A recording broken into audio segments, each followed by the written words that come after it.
হরি ওং নমঃ শিবায়, হরি ওং নমঃ শিবায়, হরি ওং নমঃ শিবায়। ওং শ্রী মহাকাল রুদ্র দেবায় নমঃ। ওং শ্রী মহাকাল রুদ্র ভৈরব দেবায় নমঃ। ওং শ্রী মহাকাল রুদ্র বটুক ভৈরব দেবায় নমঃ।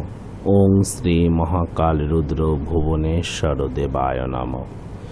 ওং শ্রী মহাকাল রুদ্র উমানন্দ দেবায় নমঃ।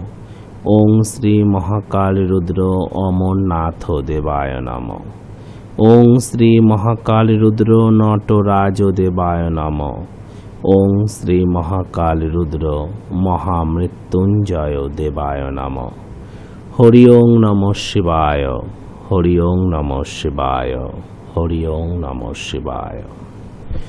ভক্তগণ, শিবকৃষ্ণ গুরুকুল সেবাশ্রমের থেকে তোমাদের সকলের মঙ্গল প্রার্থনা করি, তোমাদের সকলের আরোগ্য প্রার্থনা করি, তোমাদের সকলের কল্যাণ প্রার্থনা করি, সফলতা প্রার্থনা করি, ঐশ্বর্য ধন ও সম্পত্তি প্রার্থনা করি, সুখ প্রার্থনা করি, জ্ঞান প্রার্থনা করি, শান্তি প্রার্থনা করি এবং মুক্তি প্রার্থনা করি। সকলের সমস্ত সংকোচ, ভয়, জড়তা দূর করে বলো হরি ওং নমঃ শিবায়, হরি ওং নমঃ শিবায়, হরি ওং নমঃ শিবায়। ভক্তগণ, বহু চিঠি এসে পৌঁছেছে, তার মধ্যে লটারির মাধ্যমে আজ যে চিঠিটি উঠেছে সেটি পাঠিয়েছ বরানগর থেকে, কলকাতা বরানগর থেকে পাঠিয়েছ বিশ্বজিৎ বণিক। লিখছ, বাবা আমার নাম বিশ্বজিৎ বণিক, অনেক আশা নিয়ে আপনার কাছে আমার পত্র লেখা। আপনাকে আমার অনেক অনেক প্রণাম। কি লিখব আর কি জানাবো বুঝতে পারছি না। এতটাই অভাগা আমি, যার দুঃখের কোনো কুল কিনারা নেই। সারাদিন অনেক পরিশ্রম করেও জীবনে কিছু করতে পারলাম না। শুধু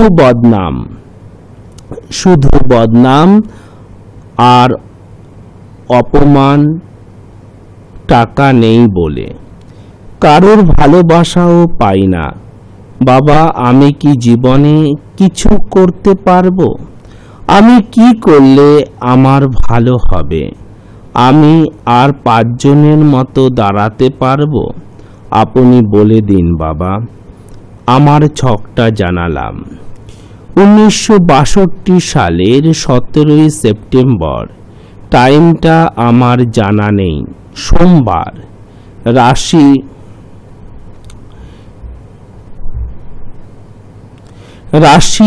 মেষ, লগ্ন বৃশ্চিক। জানি না অভাগার চিঠি লটারিতে আসবে কিনা, অপেক্ষায় রইলাম। আমার প্রণাম রইল। তুমি এই চিঠি আমাকে পাঠিয়েছ বাবা, এই চিঠি তুমি নিজেই দেখতে পাচ্ছ, টিভির পর্দায় তুমি চিঠিটি নিজেই দেখতে পাচ্ছ। বিশ্বজিৎ বণিক, বাবা তুমি এই চিঠি আমাকে পাঠিয়েছ। তোমার শুভ জন্ম তারিখ 17 সেপ্টেম্বর 1962 সাল, সেদিন ছিল সোমবার। তোমার নামের সাথে মিলছে সকালবেলা 9:52। তোমার কলকাতা বা তার পার্শ্ববর্তী অঞ্চলে জন্ম, কারণ তুমি তোমার জন্মস্থানটা জানাওনি।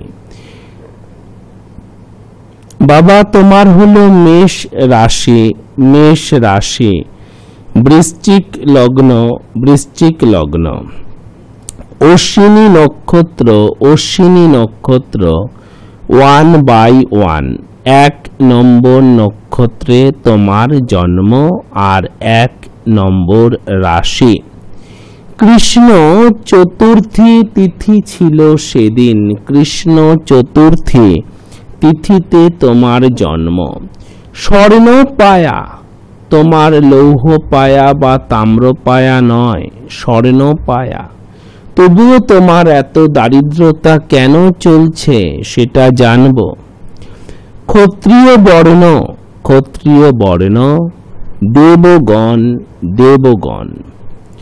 বাবা, এই হলো তোমার জন্মকুণ্ডলী। তোমার জন্মকুণ্ডলীতে মেষ রাশিতে আছে চন্দ্র। মেষ রাশিতে আছে চন্দ্র, বৃষতে কোনো গ্রহ নেই এবং তোমার লগ্ন আছে বৃশ্চিকে। বৃশ্চিকে আছে লগ্ন, মেষ রাশি এবং বৃশ্চিক লগ্ন। মিথুনে আছে মঙ্গল, মিথুনে মঙ্গল। কর্কটে আছে রাহু, কর্কটে রাহু। তোমার কর্কট রাশিতে আছে রাহু, তোমার কর্কট রাশিতে আছে রাহু। এবং সিংহতে কোনো গ্রহ নেই, সিংহতে কোনো গ্রহ নেই। কন্যাতে আছে তোমার রবি এবং বুধ। রবি এবং বুধ আছে তোমার কন্যা রাশিতে। শুক্রতে শুক্র আছে তোমার তুলা রাশিতে। শুক্র তুলা রাশিতে আছে। এবং তোমার মকরে আছে শনি কেতু। মকরে আছে তোমার শনি এবং কেতু আছে মকরে। এবং বৃহস্পতি আছে কুম্ভে। বৃহস্পতি কুম্ভে, মীনে কোনো গ্রহ নেই। তোমার জন্মকুণ্ডলীতে কি কি গ্রহ ভালো আছে তুমি একটু লিখে নাও, নোট ডাউন করে নাও। তোমার শুক্র ভালো আছে, রবি বুধ ভালো আছে, রবি বুধ ভালো আছে। বৃহস্পতি ভালো আছে, বৃহস্পতি ভালো আছে। এই গ্রহগুলো তোমার খুবই শক্তিশালী অবস্থাতে রয়েছে। তাহলে তোমার জীবন সম্পর্কে আমরা জানব। বর্তমানে কত বয়স হলো বাবা তোমার? বর্তমানে তোমার বয়স হলো বাবা, বর্তমান তোমার হলো 48+ বয়স, 48 বছর তোমার বয়স হলো। তোমার জীবন খুবই সংগ্রামময়। জীবনে তুমি খুবই সংগ্রাম করেছো এবং ছোটবেলা থেকেই তুমি সংগ্রাম করে আসছো। তোমার জীবন খুব সংঘর্ষপূর্ণ, খুব সংঘর্ষপূর্ণ। কিন্তু একথাও দেখো যে তুমি খুব পরিশ্রমী। তুমি পরিশ্রম করতে ভয় পাও না। তুমি খুব পরিশ্রমী, তুমি পরিশ্রম করতে ভয় পাও না। তুমি উপকারীও বটে, তুমি উপকারীও বটে। তবুও লোকে তোমাকে বদনাম করে। আর লোকে তোমায় বদনাম করে বলে তোমার মনের মধ্যে হতাশা চলে আসে, ডিপ্রেশন চলে আসে। আবার মাঝে মাঝে খুব রাগ চলে আসে, হঠাৎ হঠাৎ রাগও আসে। তোমাকে দেখতে খারাপ নয় বাবা, তোমার চেহারার মধ্যে একটা রূপ লাবণ্য আকর্ষণ আছে। তোমাকে দেখতে খারাপ নয়, তোমার চেহারার মধ্যে রূপ লাবণ্য আকর্ষণ আছে। তাহলে আগে দেখি যে তোমার ভালো ভালো যোগ কি আছে। লিখে নাও বাবা। তোমার রবি এবং বুধ একসাথে আছে, এটা হলো বুধাদিত্য যোগ। তোমার একাদশ ঘরে বুধাদিত্য যোগ তৈরি হয়েছে, এটা খুবই শুভ যোগ। এর ফলে তোমার মধ্যে বুদ্ধি আছে, বুদ্ধি আছে, ব্যক্তিত্ব আছে, ব্যক্তিত্ব আছে, মনে আশা আছে, মনে স্বপ্ন আছে, মনে উচ্চ আশা আছে, মনে উচ্চ স্বপ্ন আছে। আবার দেখো যে তোমার চতুর্থে আছে বৃহস্পতি। এটা হলো একটা সুন্দর একটি লক্ষ্মী যোগ। তোমার চতুর্থে বৃহস্পতি আছে। তোমার জীবনে মনের মতো স্বপ্নের মতো বাড়িঘর সম্পত্তি হবে। তোমার জীবনে মনের মতো স্বপ্নের মতো বাড়ি ঘর সম্পত্তি অবশ্যই হবে। কেমন? তোমার শুক্র এবং চন্দ্র ফেমাস যোগ আছে, ফেমাস যোগ। তোমার এটা হলো পরিচিতি যোগ বা ফেমাস যোগ। শুক্র এবং চন্দ্র আমনে সামনে আছে, মুখোমুখি আছে, তো এটা হলো ফেমাস যোগ। জীবনে তুমি খুব পরিচিত হতে পারবে, জীবনে তুমি ফেমাস হতে পারবে। তাহলে এগুলো হচ্ছে না কেন তাও জানবো। আগে লিখে নাও যে 49 বছর 9 মাসের পর তোমার কর্মজীবনে আরো শুভ যোগাযোগ, শুভ পরিবর্তন আসবে। 49 বছর 9 মাসের পর তোমার কর্মজীবনে আরো শুভ যোগাযোগ, শুভ পরিবর্তন আসবে। এবং 50 বছর 4 মাসের পর তোমার কর্মে আরো উন্নতি হবে। 50 বছর 4 মাসের পর তোমার কর্মে আরো উন্নতি হবে। এবং 52 বছর 7 মাসের পর তোমার আয় বৃদ্ধি এবং সম্মান বৃদ্ধি হবে। 52 বছর 7 মাসের পর তোমার আয় বৃদ্ধি এবং সম্মান বৃদ্ধি হবে। এবং 54 বছর 9 মাসের পর তোমার আর্থিক অবস্থা শক্তিশালী হবে। 54 বছর 9 মাসের পর তোমার আর্থিক অবস্থা শক্তিশালী হবে। এবার একটা কথা বলি, তুমি ভয় পাবে না, বলো একটা কথা বলি। তোমার লগ্নপতি মঙ্গল আছে 1, 2, 3, 4, 5, 6, 7, 8। তোমার লগ্নপতি মঙ্গল অষ্টমে আছে, এটা হলো মাঙ্গলিক দোষ বা ভৌম দোষ। আর লগ্নপতি মঙ্গল অষ্টমে থাকার ফলে এই 56 বছর 1 মাস থেকে শুরু করে 59 বছর 2 মাস পর্যন্ত তোমার জীবনে একটু রক্তপাত, অপারেশন, শরীর খারাপ, জন্ডিস, হাড় ভাঙা এগুলো হতে পারে, এগুলো থেকে সাবধান। 56 বছর 1 মাস থেকে শুরু করে 59 বছর 2 মাসের মধ্যে তোমার জীবনে একটু রক্তপাত, হাড় ভাঙা, একটু অপারেশন, দুর্ঘটনা, জন্ডিস এগুলো একটু হতে পারে। এ থেকে তুমি সাবধান থাকবে, ভয় পেও না বাবা। জীবন থাকবে তো সমস্যা থাকবে, সমস্যা থাকবে তো তার সমাধানও থাকবে। ভগবান শিবের স্মরণে তুমি থাকবে আর হনুমানজির সাধনা করা তোমার জন্য খুবই মঙ্গলময় হবে। ভগবান শিবেরই এক রূপ হলেন হনুমানজি, আমরা তা জানি। সুতরাং তুমি হনুমানজির সাধনা করবে, কিভাবে করবে বলে দেব। তোমার জীবনে দুঃখ পেও না, খুব বড় যে বাড়ি হবে বা খুব বড় যে তোমার গাড়ি হবে এমন নয়, কিন্তু তোমার মনের মতো একটি সুন্দর বাড়ি হবে।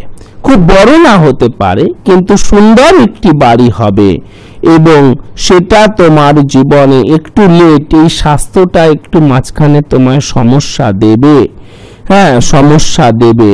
তোমার জীবনে 61 বছর 11 মাসের পর তোমার জীবনে একটি মনের মতো বাড়ি ঘর সম্পত্তি হবে, বাড়ি ঘর সম্পত্তি হবে। কেমন? জীবনে তুমি 64 বছর বয়স পর্যন্ত কর্মশীল অবস্থায় থাকবে।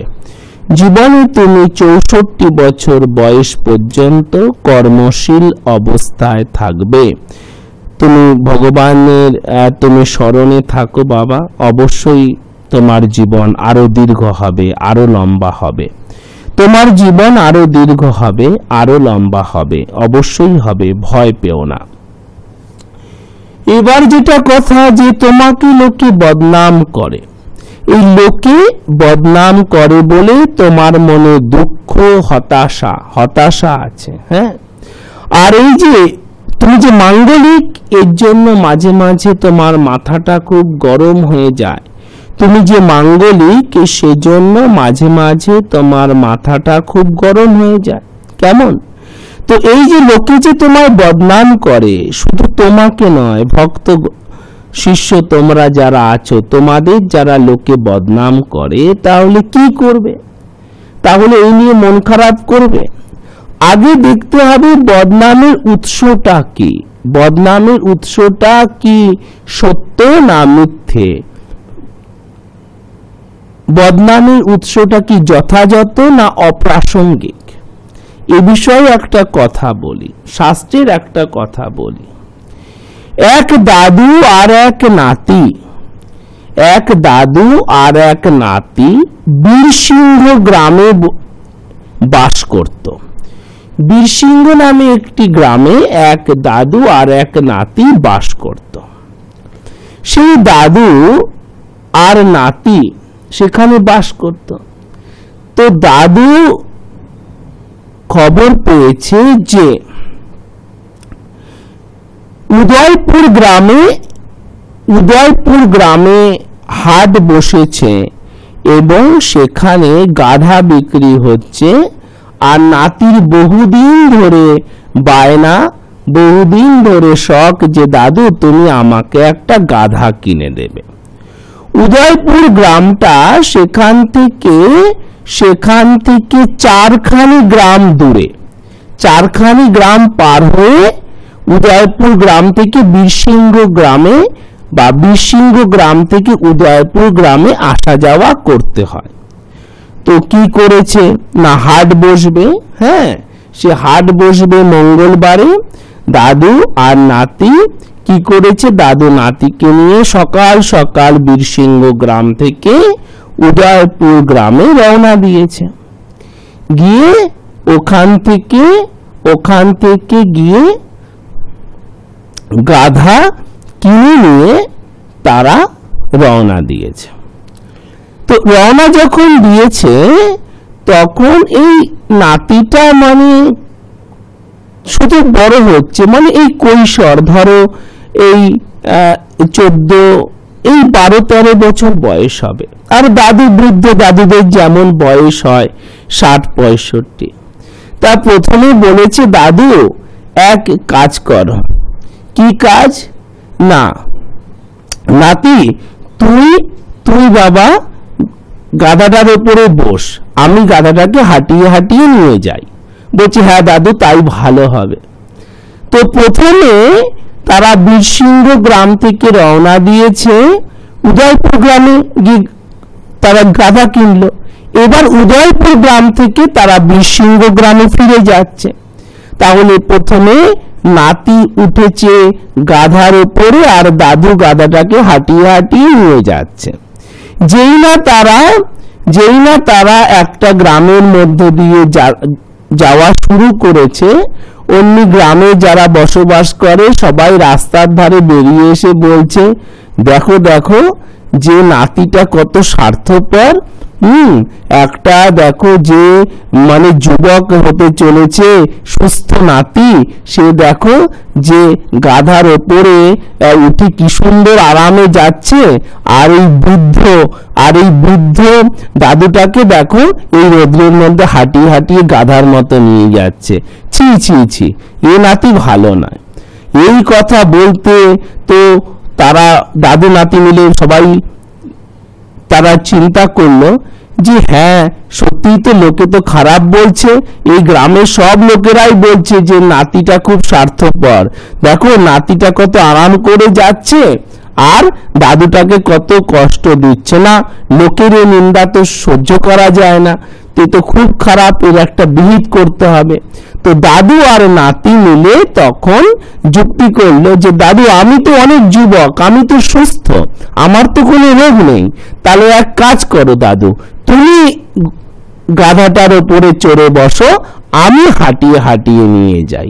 বললো হ্যাঁ বাবা, এটা থেকেই আমরা লোকের নিন্দা থেকে বাঁচতে পারবো। এবারে এই করে তারা আবার ওই গ্রামটা পার হয়েছিল, লোকনিন্দা শুনছিল। গ্রামটা পার হয়ে একটা গাছের তলায় একটু বিশ্রাম করে এবার দাদু উঠেছে গাধার ওপরে, আর নাতি হাঁটিয়ে হাঁটিয়ে নিয়ে যাচ্ছে। যেই না তারা পরের গ্রামে ঢুকেছে, আবার সব পরের গ্রামের সব বাসিন্দারা গাছতলায়, যত পঞ্চায়েত মোড়ল যত লোক থাকে, গৃহবধূ যারা মাঠে ঘাটে কাজ করে, সবাই বলছে দেখো দেখো, হ্যাঁ দাদুটা কিরকম স্বার্থপর। আরে তোমার তো 3 কাল গিয়ে 1 কাল আছে, তোমার এত সুখ করার কি আছে? নাতিটার কথা তো ভাববে। নাতিটা কি ছোট্ট, কি মিষ্টি, হ্যাঁ কত সুন্দর দেখতে নাতিটাকে। এই নাতিটাকে নাকি কোনো দাদু এত কষ্ট দিতে পারে? হাঁটিয়ে হাঁটিয়ে রোদ্রের মধ্যে নিয়ে যাচ্ছে। ছি ছি ছি ছি, দাদুটা বড্ড স্বার্থপর। আর আগেকার দিন নেই, আজকালকার দাদুরাও এত স্বার্থপর। এই কথা শুনেও তো তারা অবাক হয়ে গেল। আরে আমরা তো আগে এটাই করেছিলাম, তো লোকনিন্দা এ তো সহ্য করা যায় না, এর একটা বিহিত করতে হবে। কোন রকমে মাথা নিচু করে এইসব লোকনিন্দা শুনে গ্রামটা পার হয়ে বলেছে দাদু আর নাতি। আবার তারা যুক্তি করলো এটা তো ঠিক নয়, এবারে এক কাজ করি দাদু, আমি উঠলেও লোকে নিন্দে করছে, আমি আরাম করে গেলে তুমি কষ্ট করলেও লোকে নিন্দে করছে, আর তুমি যদি হচ্ছে আরাম করে যাও, আমি কষ্ট করি, তাও লোকে নিন্দে করছে। লোকের নিন্দে থেকে বাঁচতে পারছি না। এবারে একটা বুদ্ধি এসেছে দাদু। হ্যাঁ কি বুদ্ধি বল নাতি? এইবারে একটা বুদ্ধি এসেছে যে আমরা দুজনেই হেঁটে হেঁটে যাই। হ্যাঁ কারণ দুজনে মিলে তো গাধাটার উপরে ওঠা যাবে না, তাহলে তো আমরা দুজনেই পড়ে যাব, গাধাটাও চলতে পারবে না, অত তো জায়গা নেই। হ্যাঁ আমরা দুজনেই গাধাটাকে নিয়ে হেঁটে হেঁটে যাই কথা বলতে বলতে, তাহলে আর কোনো লোকনিন্দা হবে না। লোকনিন্দা তো সহ্য করা যায় না, না? বলছে হ্যাঁ দাদু সত্যি তুমি বুদ্ধিমান, তো এটাই ঠিক হবে। এইবারে 3য় গ্রামে ঢুকেছে। 3য় গ্রামে তারা গাধাটাকে নিয়ে দুজনে হাঁটতে হাঁটতে যাচ্ছে, আর লোকে হো হো করে হাসছে, লোকে হো হো করে হাসছে। বলছে দেখো দেখো কি বোকা, এদের সাথে একটা গাধা আছে, গাধা থাকতেও এরা দুজনে গাধার মতো হেঁটে হেঁটে যাচ্ছে, গাধার পিঠে উঠতে হয় তাও জানে না গাধা কিনেছে। বলছে এ তো মহা মুশকিল, আমরা যাই করছি না কেন লোকে নিন্দা করেই চলেছে, তাহলে লোকনিন্দা থেকে বাঁচবার উপায় কি? তো এইবারে তারা গ্রামটা পার হয়ে গিয়ে ভাবলো যে দেখ দাদা ভাই, দাদু, নাতি, লোকে যাই বলুক, বুঝতে পারলি আমাদের কাজটাই আমাদের করতে হবে, যে এই গাধাটাকে আমাদের বাড়িতে নিয়ে যেতে হবে। এবার এক কাজ কর, অল্প রাস্তা, অর্ধেক রাস্তা তুই আরাম কর আমি চলি, আর অর্ধেক রাস্তা আমি আরাম করি তুই চল, লোকে যা বলে বলুক। কারণ আমরা যে গাধা নিয়ে যাচ্ছি তো লোকের কোনো ক্ষতি হচ্ছে না। তাই বাবা এই থেকে আমরা কি শিক্ষা পাই?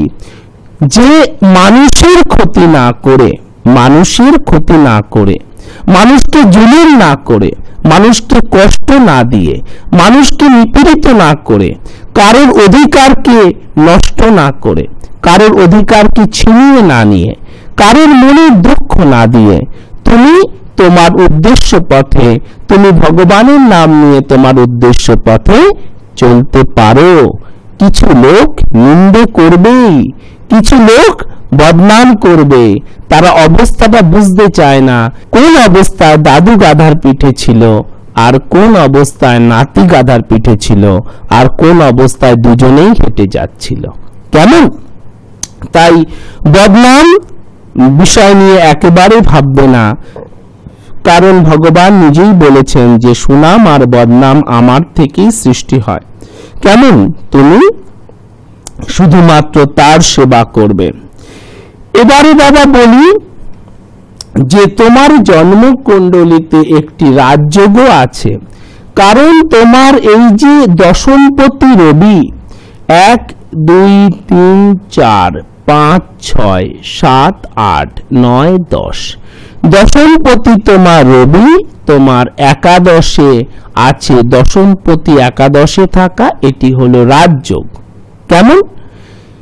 কিন্তু এগুলো ফলছে না কেন? এগুলো ফলছে না কেন? এগুলো ফলছে না কারণ তোমার সব কাজে বাধা বিপত্তি, বিরক্তি, অধৈর্যতা এবং প্রচন্ড সংগ্রামময় জীবন। তুমি পজিটিভ বা ভালো খবর খুব কম পাও, আর তুমি অশুভ খবর, ঋণাত্মক খবরই, তুমি নেগেটিভ খবরই বেশি পাও। কারণ তোমার এখানে এই যে শনি আর কেতু, লিখে নাও, বাধা বিপত্তি যোগ করে রেখে দিয়েছে তোমার লগ্ন থেকে 3 নম্বর ঘরে। এই 3 নম্বর ঘরটা হলো আমাদের সংযোগের ঘর, যোগাযোগের ঘর। তোমার সাথে কিরকম ব্যক্তির যোগাযোগ হবে, তোমার সাথে কেমন ব্যক্তির কোন স্থানে কোন সময় যোগাযোগ হবে, ভালো ব্যক্তি না খারাপ ব্যক্তি, দুষ্ট ব্যক্তি না মহান ব্যক্তি, স্বার্থপর ব্যক্তি নাকি উদার ব্যক্তি, তা নির্ভর করে আমাদের তৃতীয় স্থান। তো এখানটা হয়ে আছে বাধা বিপত্তি যোগ, সে কারণে তোমার সব কাজেই বাধা। লিখে নাও। দ্বিতীয়ত তোমার মাঙ্গলিক দোষ আছে। অষ্টমে মঙ্গল, ঘরেও তোমার শান্তি নেই, জানো তো, ঘরে তোমার শান্তি নেই। আর কোনো প্রকার মামলা মকদ্দমা থেকে তুমি সাবধান থাকবে, কোনো প্রকার মামলা মকদ্দমা থেকে তুমি সাবধান থাকবে। আর তোমার আছে চন্দ্র, এখানে আছে কেমদ্রুম যোগে, মনটা বড় অস্থির, তোমার মনটা তোমার খুব অস্থির, খুব চঞ্চল। এই 3টে অসুবিধে তোমার আছে, লিখে নাও, কেমদ্রুম যোগ। এই 3টে তো একসাথে প্রতিকার করা যায় না বাবা। যদি তুমি অক্ষয় তৃতীয়াতে এই বাধা বিপত্তি যোগের প্রতিকারটা করে নিতে পারো বা রথযাত্রায় মধ্যে, সেটা তোমার পক্ষে খুবই মঙ্গলময় হবে। কেমন? আমি বলে দেব তোমার শুভ সময়, শুভ চিহ্ন, সবকিছু বলে দেব। তোমার জীবনে ভ্রমণ হবে, কিন্তু খুব বেশি ভ্রমণ নেই। ভ্রমণ হবে তোমার জীবনে, পূর্ব ভারতে, উত্তর ভারতে কিছু ভ্রমণ হবে, খুব বেশি ভ্রমণ নেই। বিদেশ যাত্রাটা তোমার নেই। হ্যাঁ, বিদেশ যাত্রাটা তোমার নেই, সেজন্য মন খারাপ করো না, মন খারাপ করো না। আমি বলে দেব তোমার শুভ চিহ্ন, শুভ তারিখ, শুভ রং, শুভ মন্ত্র, শুভ ব্রত, শুভ দিক, সবকিছু। তাহলে এবার আমরা করে নিব শিব কৃষ্ণ গুরুকুল সেবাশ্রমের প্রার্থনা।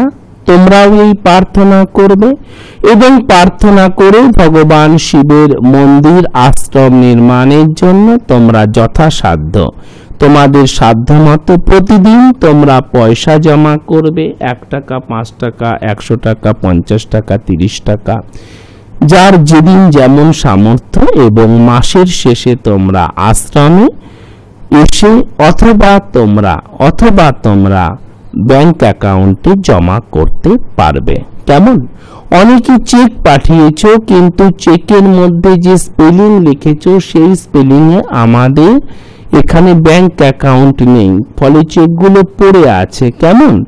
তো সেদিকে তোমরা জেনে নেবে যে কি নামে তোমরা তাহলে ড্রাফট বা চেক, কি স্পেলিং তোমরা লিখবে, অথবা তোমরা ব্যাংকেও জমা করতে পারো।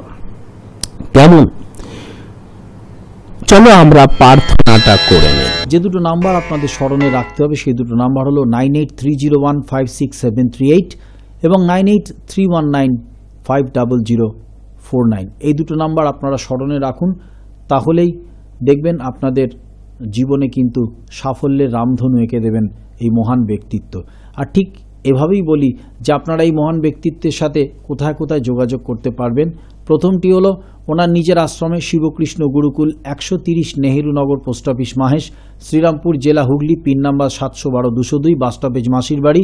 চিঠি পাঠানোর একমাত্র ঠিকানা হলো কিন্তু শিবকৃষ্ণ গুরুকুল। আরও একটি ঠিকানা কলকাতা সল্ট লেকে, Goodluck point, BD 390, sector 1, salt lake, Kolkata 64, bus stoppage BD United bank of ইন্ডিয়ার পাশের গলি দিয়ে গিয়ে ভিআইপি সুইটস নামক একটি মিষ্টির দোকান, ঠিক তার উল্টো দিকেই ওনার চেম্বার। তৃতীয় চেম্বারটি হচ্ছে বাঁশদ্রোণীতে, টালিগঞ্জ মেট্রো স্টেশন থেকে 3টি স্টপেজ দক্ষিণে নেতাজি নগর বাস স্টপেজে এসে আপনারা অটোতে বা রিক্সায় চলে আসুন জয়শ্রী কালীতলা। সেখানে এসে দেখুন নাইস টুডে নামক একটি বিউটি পার্লার, ঠিক তার উল্টো দিকে রাগেশ্রী অ্যাপার্টমেন্ট, 147 শরৎপল্লী রাগেশ্রী অ্যাপার্টমেন্টটি উনি বসেন। উত্তরবঙ্গের সমস্ত মানুষ যারা বাবা শ্রী দেবদাসজি মহারাজের সঙ্গে যোগাযোগ করতে চাইছেন, যারা তার পরম সান্নিধ্য পেতে চাইছেন তার পিতৃসুলভ উপদেশ, তাদের জন্য যোগাযোগের এই ঠিকানা উত্তরায়ণ অ্যাপার্টমেন্ট, 25 নম্বর স্বামীজি সরণি, হাকিমপাড়া, শিলিগুড়ি, পিন নাম্বার 734001, বিবেকানন্দ স্কুলের ঠিক বিপরীতে। আরও একবার জানিয়ে রাখি, উত্তরায়ণ অ্যাপার্টমেন্ট, 25 নম্বর স্বামীজি সরণি, হাকিমপাড়া, শিলিগুড়ি, পিন নাম্বার 734001, বিবেকানন্দ স্কুলের ঠিক বিপরীতে। এই মুহূর্তে আপনারা টিভির পর্দায় বাবা শ্রী দেবদাসজি মহারাজের দীর্ঘদিনের যে পরিকল্পনা, সেই আশ্রমের রূপরেখা আপনারা দেখতে পাচ্ছেন। এবং আরও একটি সুখবর আপনাদের জানিয়ে রাখি যে বাবা শ্রী দেবদাসজি মহারাজের ঐকান্তিক প্রয়াসে, দীর্ঘদিনের প্রয়াসে গঠিত শিবকৃষ্ণ গুরুকুল সেবাশ্রম পরিচালিত বৃদ্ধ বৃদ্ধা নিবাসে যে সমস্ত বৃদ্ধ বৃদ্ধারা ধর্মীয় ও আধ্যাত্মিক পরিবেশে তাদের জীবন নির্বাহন করতে চান, যারা এখানে আগামী জীবন থাকার জন্য ইচ্ছুক, তারা অবিলম্বে আমাদের সাথে এই দুটো নাম্বারে যোগাযোগ করুন, 9831950049 এবং 9830156738। আরও একবার আপনাদের জানিয়ে রাখি যে আশ্রমের রূপরেখা আপনারা এই মুহূর্তে টিভির পর্দায় দেখছেন, সেটি গঠিত হচ্ছে হুগলি জেলার চুঁচুড়ার সুগন্ধাতে। ঠিকানাটা এরকম, চুঁচুড়া স্টেশন থেকে আপনারা যে কোনো যানবাহনে চলে আসবেন সুগন্ধা মোড়ে এসে সামনেই দেখতে পাবেন দোলবাড়িতেই এই মন্দির গঠিত হতে চলেছে এবং তার সন্নিকটেই শিবকৃষ্ণ গুরুকুল সেবাশ্রম গঠিত বৃদ্ধ নিবাসেরও আপনারা রূপরেখা দেখতে পাবেন আমাদের পরবর্তী কার্যক্রমে। এবং আরও যারা বিশদভাবে জানতে চান তারা অবিলম্বে আমাদের সাথে যোগাযোগ করুন এই দুটো নাম্বারে, 9831950049 এবং 9830156738। আপনাদের আমাদের ওয়েবসাইটের ঠিকানাটা জানিয়ে রাখি, www.babadevdas.com, www.babadevdas.com।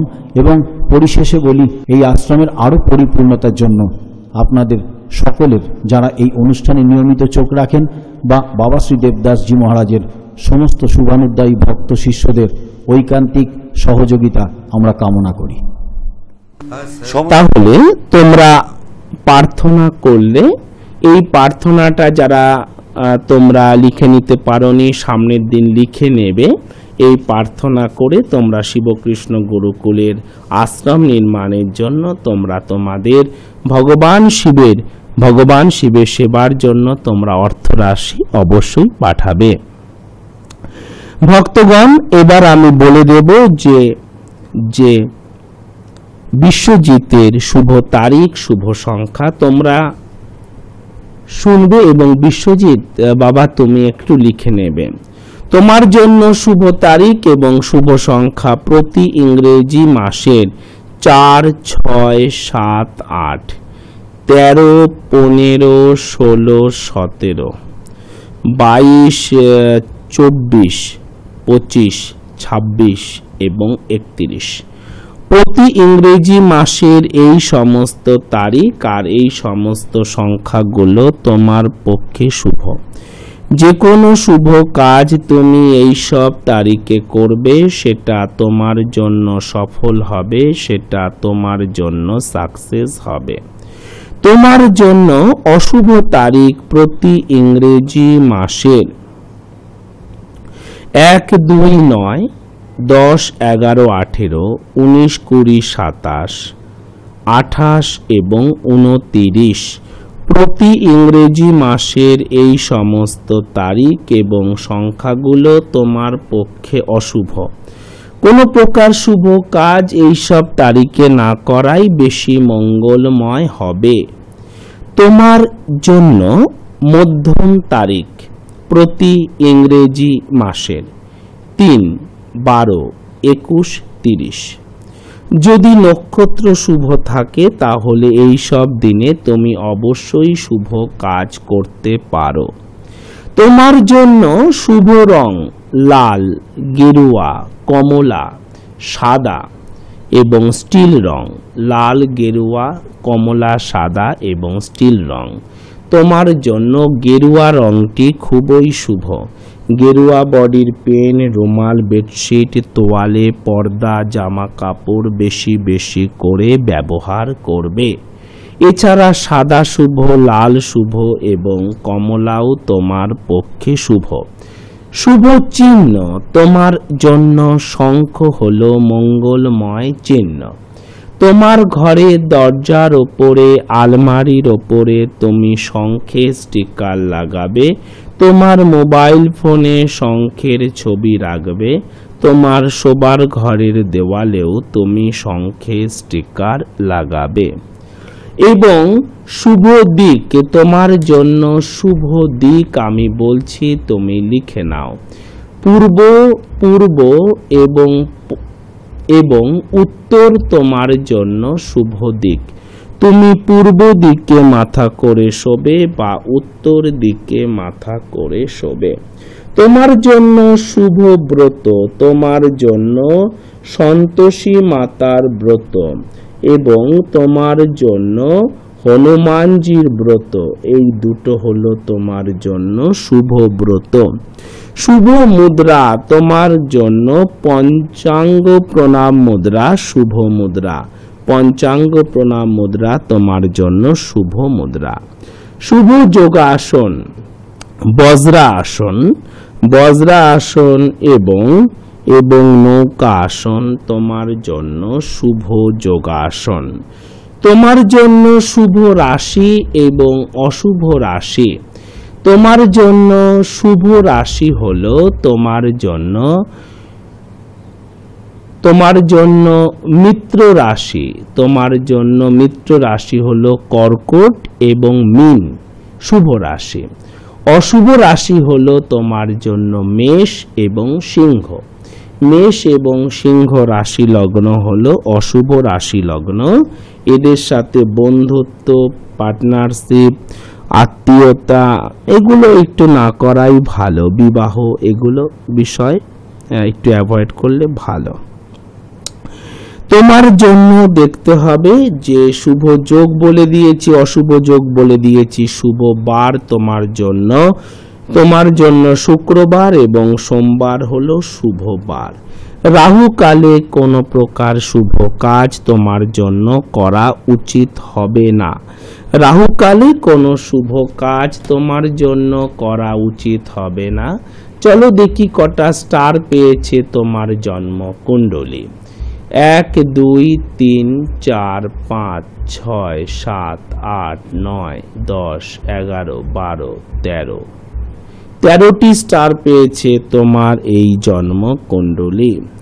তোমার জন্য শুভ নিয়ম। তুমি কি করবে? তুমি শ্বেত সর্ষে বা শ্বেত সরিষা, সাদা সর্ষে এবং দেবদারু গাছের মূল একসঙ্গে বেটে তুমি তার তিলক প্রতি মঙ্গলবার তুমি লাগাবে। টিক্কা বা তিলক তুমি লাগাবে এবং প্রতি রবিবার তুমি আপাং গাছের একটি মূল তুমি স্নানের জলে দিয়ে স্নান করবে। আপাং গাছের একটি মূল তুমি স্নানের জলে দিয়ে স্নান করবে। তোমার জন্য শুভ মন্ত্র, আমি তোমার জন্য শুভ মন্ত্র বলে দেই। তোমার জন্য শুভ মন্ত্র হলো আবাহামি পূজার্থং রক্ষার্থং চ মম ক্রোত ইহা গচ্ছ তং পূজা জাগং চ রক্ষ মে। এই মন্ত্র তুমি প্রতিদিন স্নানের পর তিনবার তুমি এক পায়ে দাঁড়িয়ে তুমি জপ করবে। এক পায়ে তুমি প্রণাম মুদ্রায় দাঁড়িয়ে তুমি জপ করবে। কেমন? ভগবান তোমার মঙ্গল করুন, তোমার দুঃখের দিনের অবসান হোক, তোমরা সকলে ভালো থাকো।